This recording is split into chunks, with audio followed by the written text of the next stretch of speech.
Good evening, ladies and gentlemen, and welcome to Education Matters with Jim O'Connell. Wonderful to have you on board.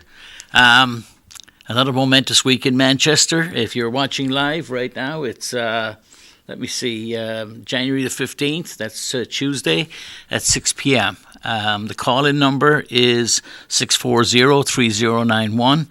That's 640-3091. A lot of fun and games going on in Manchester as usual. We had a school board meeting last night, and it gets harder and harder to not to be. I was going to say filled with despair, but at least concerned at the goings on there. The distance between education, schools, what's happening in our schools, students, teachers, and the behaviours on the school board. There's just such a big gap between them. So I don't want to prolong that right now. Next week we have a shortened school week coming up. Starting Monday is Martin Luther King Day. So in honour of that great man, there will be the day will be recognised, and schools in the state have a day off, or at least the Manchester School District does. So it's an opportunity for people to get out and about. I hear that we may have a significant snowstorm over the weekend, so perhaps you'll be stuck inside watching Education Matters. How bad would that be? But maybe it'll be a great weekend to go skiing. I was listening to watching television last night, which I do only infrequently, but I heard that on the northern part of the state, the ski resorts have from 65 to 120 inches of snow already this year. So while the amounts of snow in the southern half of the state are not great, there's lots of snow up north. And I talked to somebody who was skiing last week, and they had a fantastic day last Tuesday or Wednesday. So. Anyway, a long weekend is always a chance to get out and about and to get some things done. So that's next weekend. Just a few things coming up on the calendar. Manchester Proud, the organisation which is gathering information and opinions from people in the school district and in the city about what everybody feels, whatever they might want to say at these listening sessions, which is what they've conducted thus far. At their listening sessions, they are exactly that. They ask people what their greatest concerns are, what they feel about their schools, what good things are, whatever, just a set of questions. And they went out and did door-to-door canvassing back in the fall. Right after school began, and in the last couple of months, they've been holding town halls or meetings in various places. They've been going around to the schools at times during the day, for instance, to speak to students, to speak to educators. They've talked to administrators. There's actually a session on let me see, when is it? There's a student and family listening session on January 31st at the Bookery downtown. Wonderful place. But then there's one even for college. I saw one here for college students coming up. But the ones I wanted to mention tonight there are a couple. January 23rd, and today being the Tuesday the 15th, so that'll be Wednesday the 22nd and Thursday the 23rd at Memorial High School. Manchester Proud will be there from 6 to 7:30 p.m., where you can go and offer whatever opinions you may have or whatever input you would like to make. And then again, that's at Memorial on the 23rd, and again on January the 30th at a week later on a Thursday night from 6 to 7:30 p.m. at West High School. There will be another town hall or open meeting. I'm not sure what they actually call them. Manchester Proud Town Hall is what they're calling them. And as I've said a number of weeks, if you go on the Manchester Proud let me see, is it, yeah, .org, manchesterproud.org website. You can go there and you can see these events. You can read about what they are, what they're about, and there's also a survey that you can complete there. And for the small number of people, and you know, the one or two who have already decided they don't like Manchester Proud, I would ask the rest of you to sort of basically ignore them, and because their claims are that Manchester Proud has some agenda or whatever. This is based on the only arguments that I've heard are from those who are anti-public education to begin with, who say that Manchester Proud is not reaching out to homeschool parents, to alternative schools and religious schools and etc. And I don't know whether they're reaching out to those populations or not. But I do know this, that the survey, that they've been very open, their survey is online, just go on and take it. Their public comment sessions have been numerous, and they're open to everybody. Nobody's getting any special invitations. But a couple of people in the city would like to see some of their favourite hacks, some of these outside not living in Manchester so-called education experts to come in and offer their deep thoughts on public education. And these people generally are motivated by the wish to bring their theology into the classroom.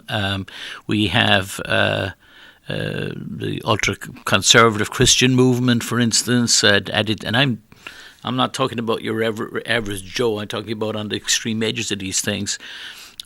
So there's a small group of people who are allowed. Of course, some of them are on our school board who take any opportunity they can to take a hit at our public schools. I think it's very disappointing, but not just disappointing. It makes me cross actually that. We eventually get the Manchester community, as in the business community, business leaders, community leaders, philanthropic organizations, community organizations, lots of different people who have proven over, many of these people have proven over a lifetime of dedication to the city of Manchester, who've served on various boards and charitable organisations. It's just a who's who, lots of great people who nobody should question the fact that they have Manchester's best interests at heart. And then to see them being attacked by a couple of locals aided by these outside anti-public education groups, I find reprehensible. And frankly, I think that that people in Manchester, residents of Manchester, should be holding these couple of people to account and saying, why are you carrying water for outside, political ideologies and going against the best interests of Manchester schools. So I would encourage anybody watching this show to engage with Manchester Proud. I have no idea, ladies and gentlemen, what their ultimate decisions may be. The process is one of gathering information, and then they are going to eventually they're moving towards having understood everything they can understand about the schools and what we have, and not quite an audit but a full understanding of what's going on in our schools, the number of schools, our population over time, where where the gaps might be, so sort of a SWOT analysis, and at the end of that long process, which may take a year, the hope is, the expectation is to come back with a community-wide agreement, something that's got buy-in from everybody. That's why it's so negative that people already have decided, before any decisions were made at all, before they've looked at any output, they've decided they want to opt out because they haven't been given a special seat at the table. I don't know what the ultimate outcome may be. I may not like the decisions that they may, their final opinions may be diametrically opposed to what I believe about education and our schools. But I don't question the fact that they're well intentioned. And then let the chips fall where they may, so to speak. But people who already have agendas and have, known answers, and generally are not in favour of public education anyway, well, it's not surprising that they want out of that exercise. So that's on January 23rd and 30th for Manchester Proud. Then.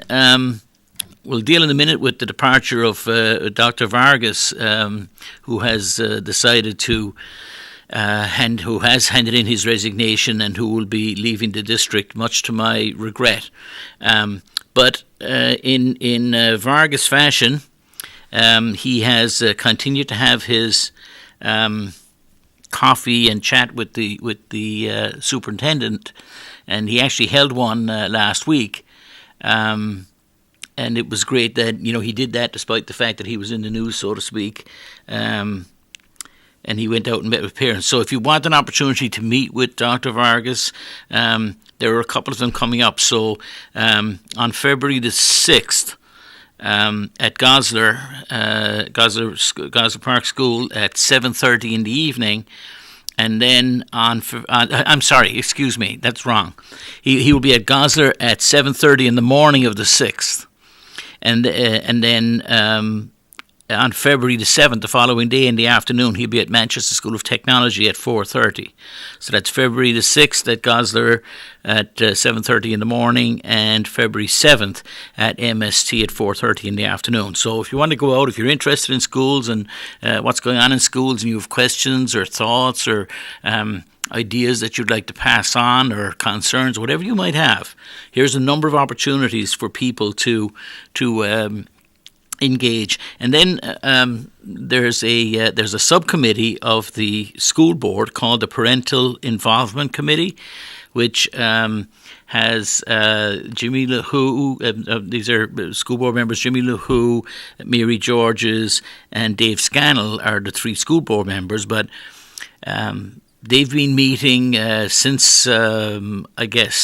school started in September. Maybe they even started earlier than that. But in any case, they've been meeting for many months now. And that meeting is on Monday, the 4th, at 5:30 in the afternoon. Now, that meeting previously has been held at the district office, so you would have to check where that is. It's on the calendar, I just haven't looked it up, or it may be at City Hall. I presume since the district office has moved to West, that it's probably at City Hall, but you can check that online. But that's on Monday, the 4th at 5:30. So just to recap, I see people all the time, and certainly on social media, which is, the bane of our lives, I suppose, sometimes. The quality of what goes on there and the nonsense often spoken there is sort of hair-raising. It amazes me the people who will claim to be interested in education and have complaints to make about education and some deep thoughts about education, and yet they don't know the first thing about that of which they speak. There are lots of opportunities if people want to engage, rather than, I think being on Facebook has become like, sitting at a bar counter or in the barber shop on a Saturday morning, or at the bar counter on a Saturday night, waxing lyrical about the local authority and the schools. And if you really are interested, go and ask questions, go and find out, ask somebody who knows, or if you're interested in engaging, here's places to engage. When I look at the Parental Involvement Committee, for instance, you'd imagine that that people somehow were restricted from being involved. As I've listed out here, the Parental Involvement Committee is on February the 4th. You have the superintendent at Goslar at 7:30 in the morning on February the 6th, at Manchester School of Technology on February the 7th at 4:30.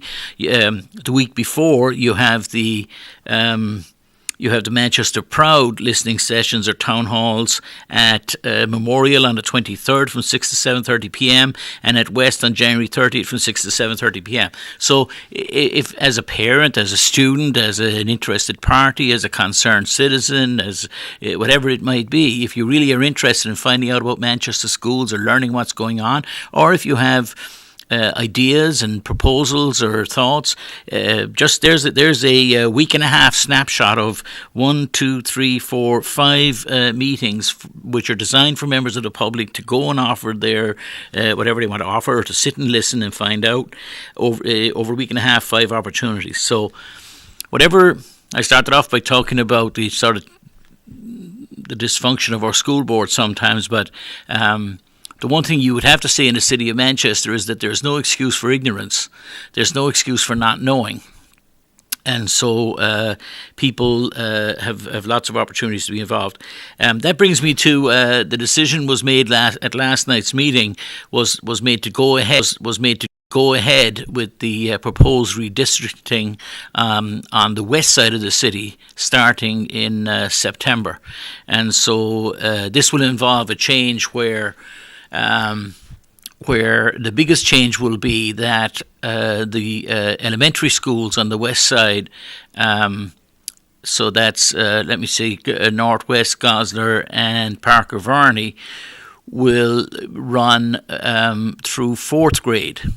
And then the 5th grade from each of those schools is going to be absorbed into Parkside Middle School. And so Parkside will then become 5th, 6th, 7th and 8th, as opposed to just 6th, 7th and 8th. Now, some people have had concerns about 5th graders being in what effectively is a middle school. People have grown. There are some towns that do that. Some towns in Massachusetts do that. It's all about the way in which it's done. I think if the proposal was to simply take 5th graders out of their current elementary schools and throw them into a middle school model and let them sink or swim, that wouldn't be too smart. But one of the questions that's already answered is, in elementary school, kids have recess. Once they get to middle school, they don't have recess. That's something that people should talk about, perhaps. But the 5th graders will have recess. Now, already at the middle schools, generally speaking, 6th grade kids have little to no contact with 7th and 8th grade kids. That's generally the rule. So they move about the school at different times, and so it's not generally the case that you have, in the current format, that you have a 6th grade kid walking down the corridor passing, through a group of 7th and 8th graders. So it works very well and without complaints that I know of today. So I have confidence in the people that are implementing that. Forrest Rendell, the principal at Parkside, is a wonderful man who does a great job. And he's a very responsible person and a very smart person and very committed to children. So I have great confidence in him. And I'm hoping this is a good thing for the west side of Manchester. I hope it works well. And the idea is that if it works, when implemented starting in September of 2019, in 9 months from now, if it works there in the 19 to 2020 school year, then it will be implemented across the district. And you can actually go on the MANSD Manchester School District website, and you can actually see a lot of information on the redistricting, etc. What surprised me, and hey, I get surprised all the time. What surprised me when in response to the decision to move ahead with it, the redistricting process, first of all, has gone on for 10 or 15 years in Manchester, the decisions around it, the subcommittees on it, all the meetings on it, all the public meetings on it, and input that was held over the last couple of years, the eventual decision to move forward with this plan after looking at so many others. After all of that, it was all over the press, it was all over the news, it was all over the papers, it was discussed online, and then you have people after yesterday's meeting, and I don't know why I don't mean to, well, I hate to I don't mean to knock people, I suppose, but here I am doing it. It's amazing that parents of kids in those grades are on talking about it like it's news, like this is the first time it ever happened. And I'm scratching my head thinking, like, what were you doing for the last 2 years? Like, your kid was in the schools, there were meetings held, there were information meetings, posters were put up, emails went out, circulars went home, and you still have people, opining and asking questions, and which is fine. Asking questions is fine. It is people opining or offering opinions based on half truths and misinformation, and the way they talk about things as though the school district, suddenly got out of bed one morning last week and said, "Let's make this change to everything," and I find that sort of annoying. All right, so those are some of the upcoming things. On some good news. There's always great news in the city of Manchester with the students that we have, despite all the challenges. And this week I'd like to talk about a young man who has just been. He was the number 2. He's a soccer player. Graduated from Central in 2016, and let me see if I can find him right here. There was an article, actually he's been all over social media and everything. So Syed Haji of Manchester, he was selected to the 2nd overall pick by the San Jose Earthquakes in the first round of the MLS Super Draft on Friday. So here's a kid. Now, when we talk about the great things that happen in the city of Manchester and the things that are done, I was very, as many of you who know me know, I was very honoured and proud to be the involved with the PTO at Hillside Middle School for a number of years. And there's a program which began at, it actually originally began at Beach Street, but it's been more than 10 years at Hillside now, called the Bring It program. And the Bring It program is run on Tuesday and Wednesday nights, and any kid can go over there on Tuesday or Wednesday night, and they have soccer and dance and homework and all kinds of activities there. And if I could just find actually, Mr. Haji, this young man, refers to it when he talks about. It says here, it's quoted in the Union Leader, Haji credits the support he received growing up in Manchester with his success. He said the Bring It after-school program at Hillside Middle School, which serves 500 to 700 youths from the 4th through 12th grades from more than 30 countries, helped him with his soccer skills and his homework. He also said Teen Night at the Salvation Army, which offered indoor soccer on Friday and Saturday nights, helped his development.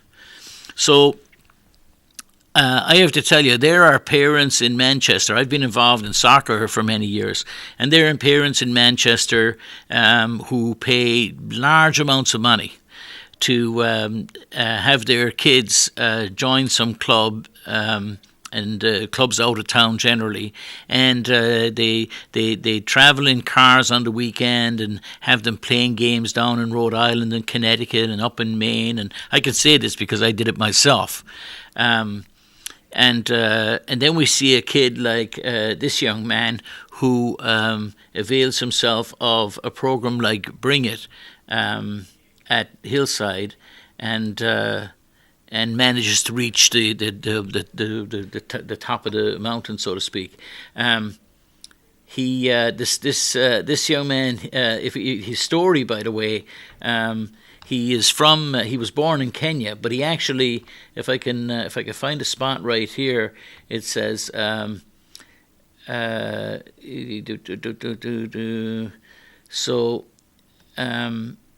he said, To get your name called is like a blessing. Saturday, exhausted after flying back home from Chicago, where's the draft.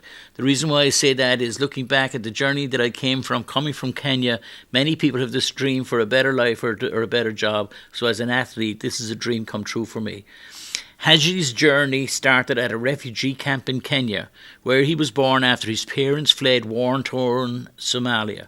In 2004, he moved to New Hampshire in search of the American dream. And here he is 15 years later. So he was 4 years old, according to that math. He says that soccer was a bridge that helped him acclimate to his new home. He also goes on to say that he graduated from Central 2016, though he did not play with the varsity soccer team there.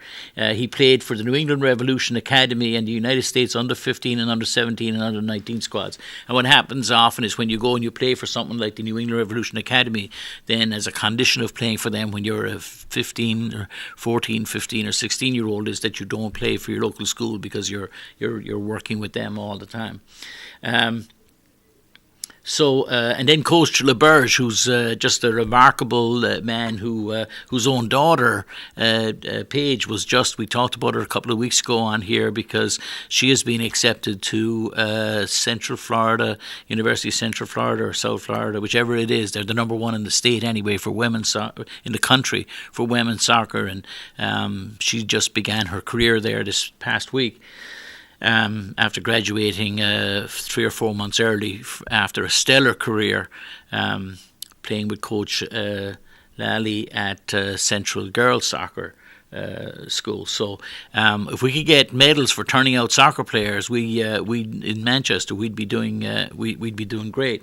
But Coach LeBerge is quoted on here as saying, if you ask any of the coaches in the city who knew him, even when he was 9 or 10, we knew he was the best player we'd ever seen. We're so proud of him and happy for him because he made it all happen. He's humble and super nice, just do anything for you. He's one of the smoothest players I've ever seen. His vision and his passing from a young age were off the charts. LeBerge predicted that Haji will slide right into the Earthquakes lineup and may be starting before too long. He said Haji creates attacks with his speed, vision and passing ability. He also says that he's going to be a big part of the US national team down the road, is LeBerge's prediction. And here we have a success story which ties numerous things together of the threads that I am sort of involved in my life.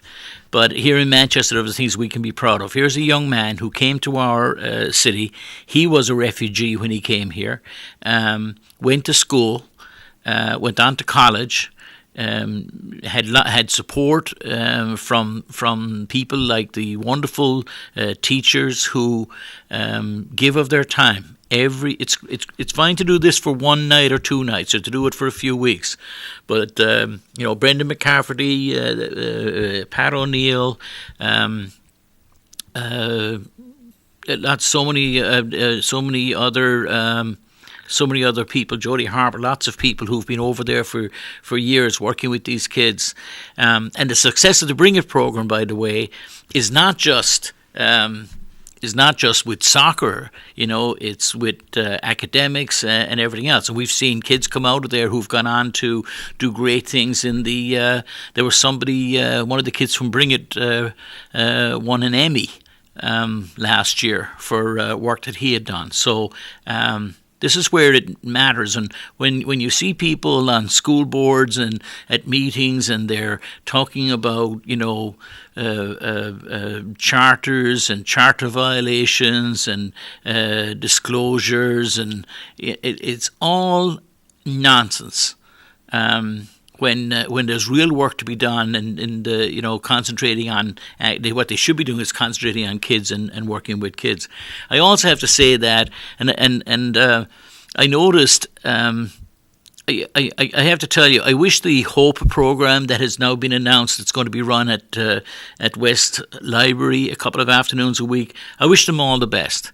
And Matt Curchain, whose name I might have mispronounced, who's the guy who's doing that, I know his heart's in the right place, and I do wish him all the best. But I have to say, and I'm referring to stuff we've talked about on the show previously, I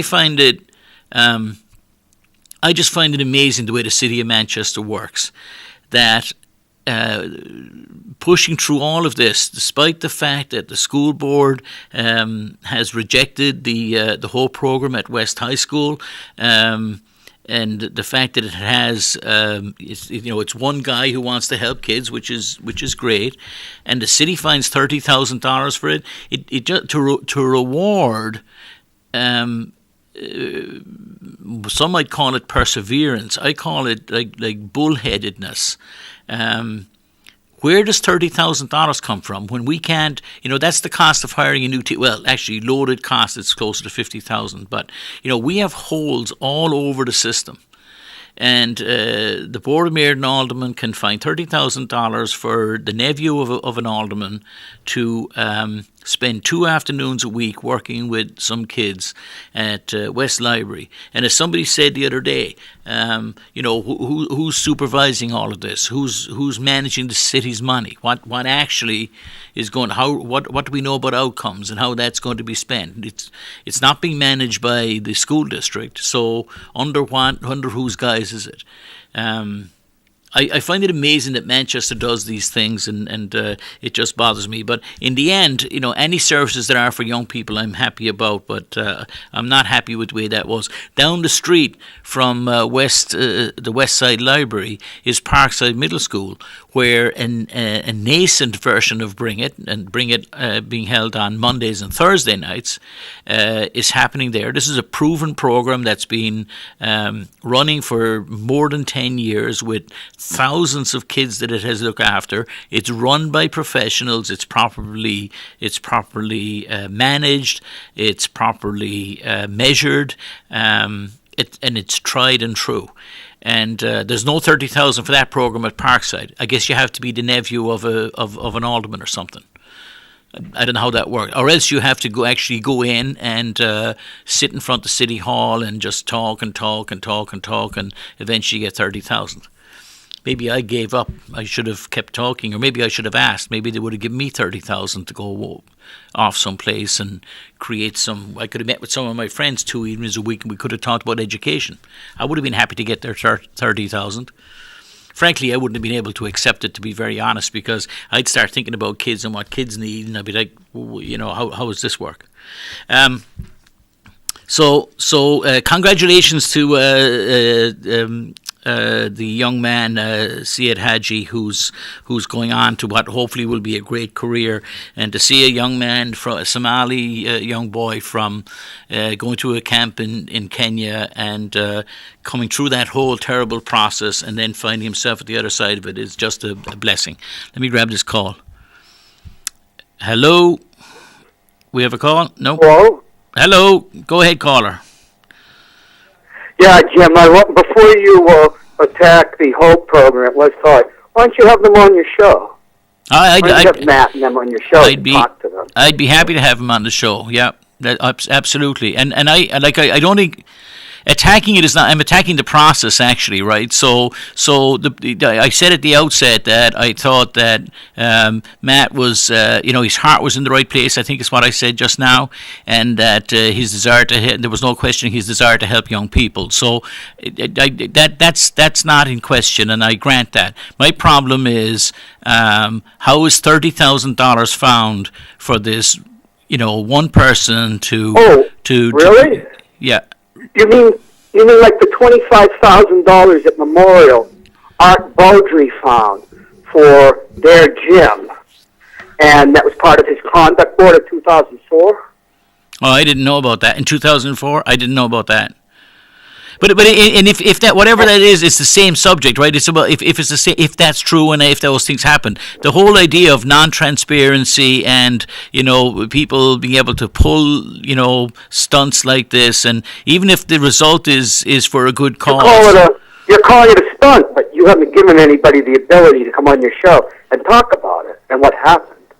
You also talk about the politics on the board is awful. First of all, it's a political body. Yes, of course. Yeah, I'm not saying it shouldn't have politics. Memorial, the New Englanders, that was who prized public education, so much so it's in the Northwest Ordinance as part of being a state has to come in, has to have a commitment to public education. Right. That a school board was a central activity of any New England community, and then American, too. Now, when you talk about the process, there's all sorts of things to be said about the process, about the hostility towards the Hope program.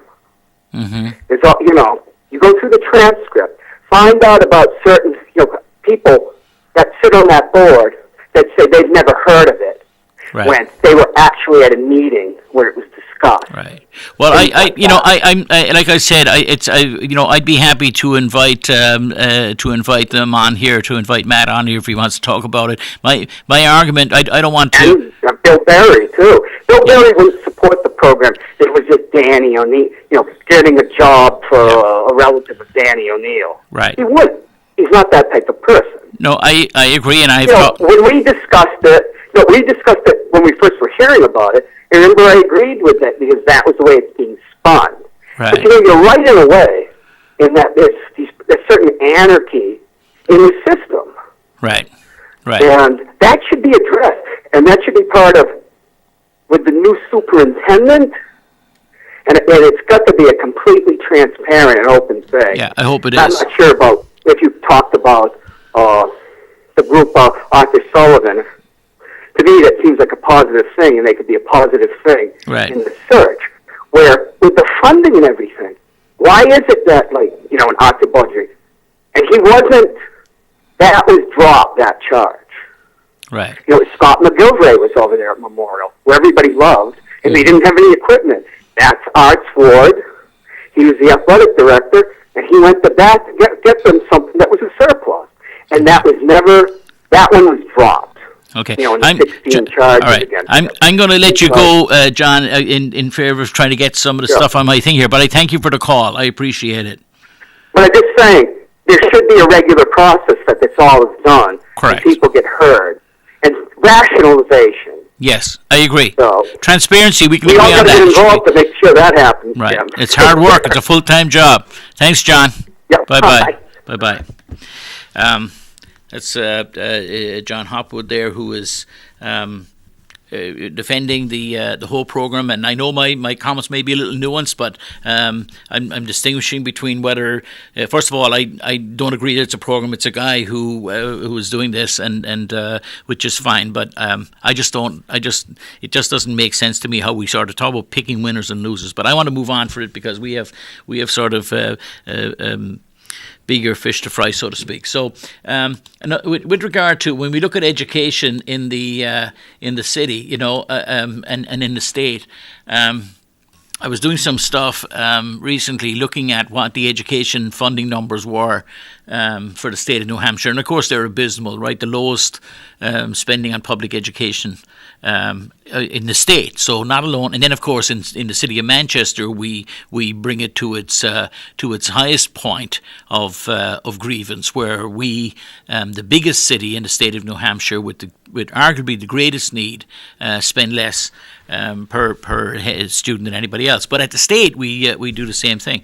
But then, we shouldn't be surprised because that's just education, right? And even though I think education is central, when you look at so many of these other things, when I look at it, really annoys me to listen to Governor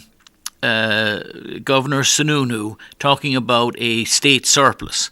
And I talked about this last week, and the state surplus, the only reason there's a state surplus is because the state has been passing down costs to local taxpayers, and so the local taxpayers are paying through the nose for it, and yet we have so-called fiscal conservatives in getting elected into Concord.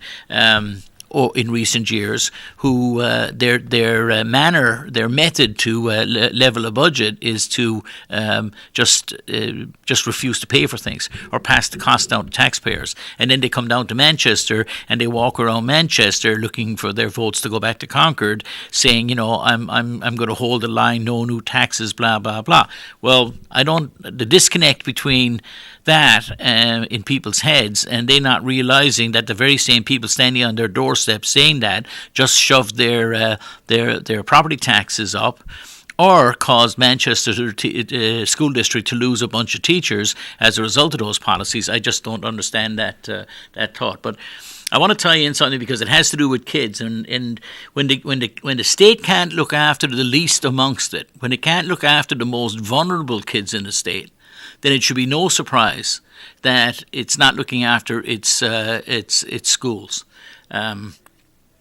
We here in Manchester, we saw that the teachers in we've got the baseball show up there on the screen. I'm looking at. Where did that come from?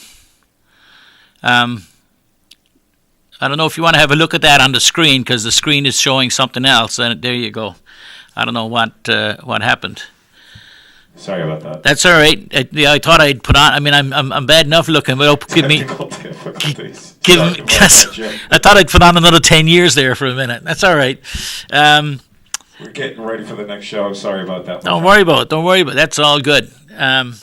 So anyway, when the state in which they look after the least amongst the most needy kids, and if you there was an article in the Union Leader based on a report that came out on January 14th. Dave Solomon wrote a piece yesterday about it says the state's still falling short in protecting children. Report says. Now, anybody who's paying attention to the Division of Child, Youth and Families (DCYF) in the state of New Hampshire, it is we just get used to this level of attrition. And, of course, the article, because it is the Union Leader, after all, who's not going to overly criticise the state government while Chris Sununu is the governor. The state has made some headway in preventing child abuse, but it still has a long way to go, according to the first annual report of the Office of Child Advocate. Now, the Office of Child Advocate was created because of deficiencies at the state level. So the Child Advocate says we invest in children because they're the state's future. She was hired to provide independent oversight, blah, blah, blah. Yet the law and its interpretation stops short of children's best interests. We defer to each other, blah, blah, blah, blah, blah. So that's all talk. We do this and we do that. The bottom line is, in her 58-page report, O'Neill outlines several instances in which DCYF caseworkers appear to have strong evidence of abuse and a compelling argument to remove children to a safer environment only to be overturned in the family courts. And then in her first year finding, she says, among the Child Advocate's other findings after a year on the job. So I would have put this as the headline on the newspaper, not that, the court filings piece. 5 children whose cases were known to DCYF died in 2018, but no review of those cases was conducted by the agency or by Child Fatality Review Committee, whose last report was issued in 2017. Now, we've had children die in this state under the watch of DCYF and Children's Services over recent years. So just this past year, this should be important news. 5 children have died under who were known to the DCYF or Child Services in the last year. Let me take this caller. Good afternoon, good evening, caller. Welcome. Hello. Hello? Hello, go ahead, you're on air. Hi. Hi, how are you doing today? I'm good. Who is this? My name is Richie, and I am just I'm wondering about what you think of the medical marijuana laws in New Hampshire. Okay. You're asking me what I think about them? Yeah, I'm more so just wondering what's your perspective on the whole deal of medical marijuana in New Hampshire.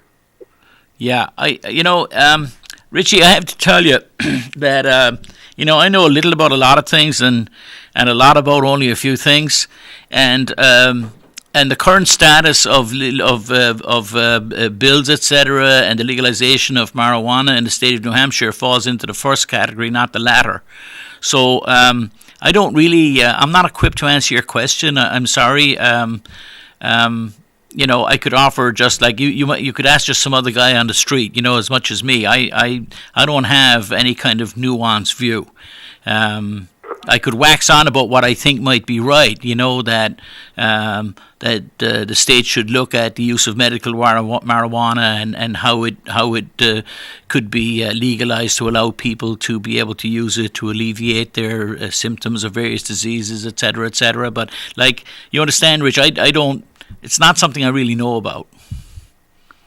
I understand you. Yeah, I'm terribly sorry, but thank you very much for your time today. And Richie, don't with the show. Don't be sorry. I appreciate you calling in. I'm just sorry I wasn't able to offer you.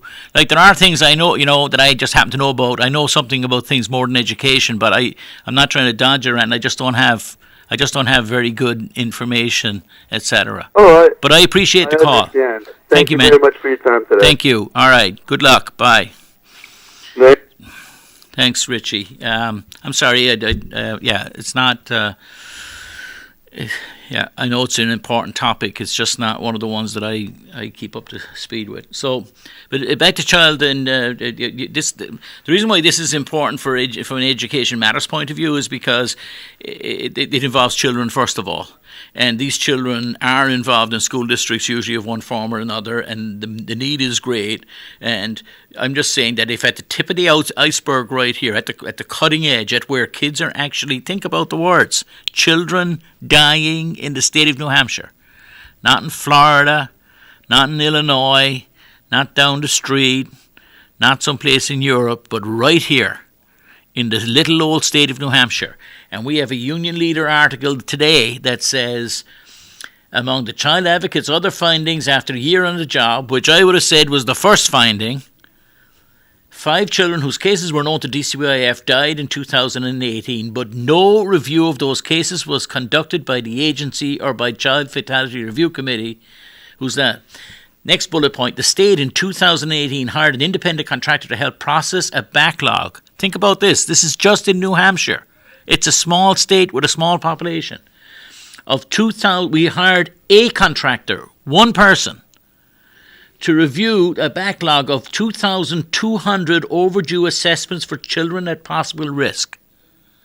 After processing a few hundred cases, the contractor stopped receiving assessments to complete without explanation. As of September 2018, the backlog remained at 2,000 cases. So excuse me for being so blunt now, but the smug, self-righteous, self-satisfied governor, Chris Sununu, has the gall to sit at the State House and speak at the State House opening about the state of the state and the fact that we have a surplus and etc. After having taken it, I was almost going to say stolen it, after having created that surplus by refusing to fund agencies properly. The stripping out and the hollowing out of state agencies over the last 10 or 15 years is horrendous. Just like here in Manchester with the hollowing out of the school district, with the firing or eliminating, people don't like to say firing. I get into a big contest with some people because the connotation is saying firing, they said, means that they must have done something wrong. I use firing as a sort of pejorative almost. I want to be forceful about it. I'm not saying they weren't fired, they were eliminated. But I want to be categorical about it. The city of Manchester, without consideration, with few second thoughts, took teachers out of our schools, told them they were no longer needed, and sent them home. I call that firing. I know it's a topic that annoys some because they're saying you should say laid off. Well, use any word you want. I'm saying that the city of Manchester stripped away teachers from the children of Manchester who deeply needed them. My point is, it should be no surprise when the state of New Hampshire can have 5 children die on its watch, and it still goes around boasting about the fact that, we have a surplus. So, the state hired an independent, so they have 2,000 cases. So there are 2,000 cases. Now, some of those might involve more than one kid because it could be a family with 3 kids. But somewhere in New Hampshire tonight, there are minimum 2,000 children living in circumstances that somebody has reported and said, we think little Mary, the little cute girl with the pigtails and the beautiful face and the gorgeous, little kid that she is, she may be being abused. She may be living in terrible conditions. She may be not being fed properly. She may be being harmed in various ways. Her little brother, things could be happening to him. Somebody else down the next street. There are 2,000 cases that nobody has investigated. Now, I've got to tell you, ladies and gentlemen, if that's not an abomination, so why would we be at all surprised that people would talk about, overcrowded schools in Manchester, or kids not getting the services they deserve, or having 30-year-old books, or the Central Band marching around in uniforms that the people who wore them when they were first bought are now, the parents of children in the school system. It galls me to see our politicians march down the street on Elm Street for a parade, watching the band, saluting the band as it walks by, walking around in uniforms that were bought in 1995 or 1996. 22, now 23, 24-year-old uniforms. A quarter of a century ago, there were children in Manchester walking around in exactly the same uniform. Are you kidding me? How many classes have gone through? How many kids have worn them? Anybody who graduated in 1995 or 6 wearing those uniforms is sort of 20-something years out of school, 24 years out of school. So what are they, 40, 45? It's a joke. But we shouldn't be surprised, right? Because, we'll sit around at our school board meetings and at our Board of Mayor and Alderman meetings and we'll say great things are happening in Manchester and look what we're doing. So 2,000 cases not covered. Despite the fact that all school personnel are required by law to report suspected child abuse, some schools require such reports to be funneled through one person, usually a guidance counsellor, resulting in late reports from second and third hand sources. So the schools don't have the wherewithal to report out the cases to begin with. We still have 2,000 out through that process. Overworked employees of DCYF are not returning phone calls or emails. Communication practices, O'Neill said, are critical to building and maintaining trust with the community. So if I do know that a child down the street from me is being abused or is in danger of abuse or is living in a house with no heating or doesn't have adequate clothing, or their parents are buying dog food because that's all they can afford to open cans of dog food to save it. Whatever I happen to know, and if I were to go and to phone DCYF, I would find out that overworked employees at DCYF are not returning phone calls or emails, and these practices are critical to building trust with the community. So I think I've dropped my dime, I've done my bit, I've called in the family 10 doors down and said, hey, my sister, she has 2 kids and there's a drug problem in the house and the kids are being abandoned and left alone every night while they're out on the street. I drop my dime, I make my call. Guess what? No email, no call. That's the state of New Hampshire with its so-called blood money surplus. Shame on them. The Office of Child Advocate, the new office, created to look at this, which was a big brouhaha a big announcement when we did this past year. We're going to do something about the problem with child abuse and neglect and what's happening with DCYF and the death of children. Not they're being hurt, not they're being sexually abused, not that they're not being fed, not that they're hungry, but there are some actually dying on our watch. But what we're going to do about it is we're going to find the money to hire one person as a child advocate, and then we're going to bring a contractor in to look at some of the backlog. That's our big answer for our politicians up in Concord, who walk around with their pride, delighted with the work they've done and how they've got fiscally. We've got the New Hampshire way. We don't have income tax. We don't have sales tax. We have a New Hampshire answer. I keep hearing it I listen to public radio in the morning. There's a program called The Exchange, which is wonderful, with Laura Canoy in the mornings, and people are on talking about the latest, the case du jour, the new shiny thing they want to talk about in Concord, and they're always, on there talking about, well, we have the New Hampshire answer, and we've got the New Hampshire way, which, by the way, is way better than all the other states, which is blatant BS, by the way, right? The least well-funded public schools in the whole flipping country is here in New Hampshire.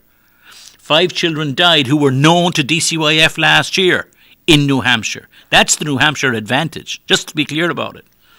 Now, if you live in a nice, comfortable house with your nice fat driveway, with your nice fat truck in the driveway, and your happy life, good for you. I'm thrilled for you.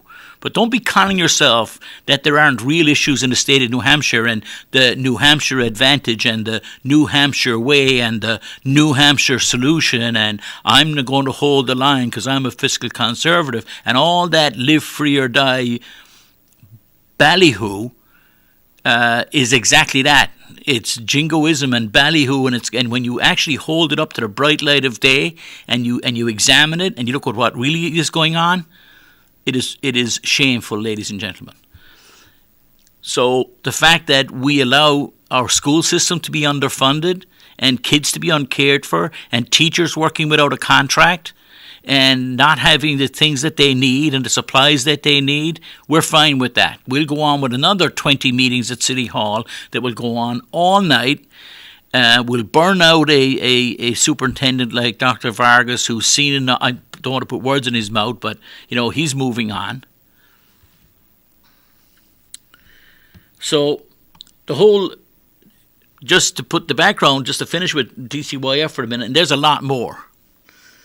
But the Office of the background to these 5 deaths that are just reported now is that the Office of Child Health was created in response to child fatalities in 2014-15 with an eye towards improving the effectiveness of DCYF. So the DCYF stopped conducting internal reviews when the OCO asked to observe the process according to the report. So when the new officer was appointed, who was supposed to sit in on the reviews of previous cases, conducting internal reviews, DCYF stopped the process. So they're now in the process they're coming up with a new process, but in the meantime, they don't want the new advocate sitting in the room while they're doing it. It is... So the 5 fatalities not reviewed by DCYF or the Child Fatality Review in 2000 involved a widely publicised case of a 6-year-old boy killed by his father in a carbon monoxide murder-suicide in Derry, the accidental overdose of a 16-year-old, the deaths of a drug-exposed newborn and a 1-year-old, and then an 18-year-old victim of a motor vehicle accident. In addition to the interruption of the state's review of child deaths, the reports also cites as key areas of concern persistent psychological maltreatment of children even while in custody. Now think about that. After their first report, the independent, or not independent because she's employed by the state, but the person who's there as advocate says there's persistent psychological maltreatment of children even in state custody, a lack of effective therapeutic treatment protocols at the Sununu Youth Centre, failure to prevent children from going missing, failure to consistently monitor critical incidents in private residential facilities. I could go. It's depressing. So we all need to be paying attention. The problem with everything I just cited about DCYF right now is because those are the least amongst us, and oftentimes the parents of those children are absent or are not in a state capable to advocate for them, or they're unempowered, or they don't have connections, or they don't play in the same golf club as some of our state leaders do, and so they don't have access to them, and they often are at some glass window with a speaker on it, trying to communicate with officialdom. So, ladies and gentlemen, I'm sorry we're coming to the end of this this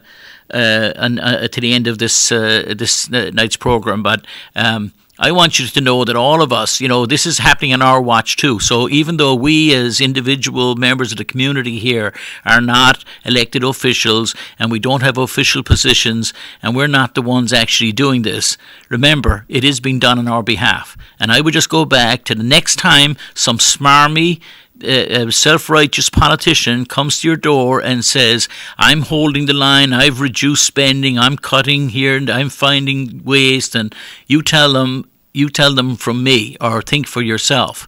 There's a real effect to what you're doing in cutting public services in the state of New Hampshire, the 5th or 6th richest state in the Union, and we refuse to fund the public enterprise.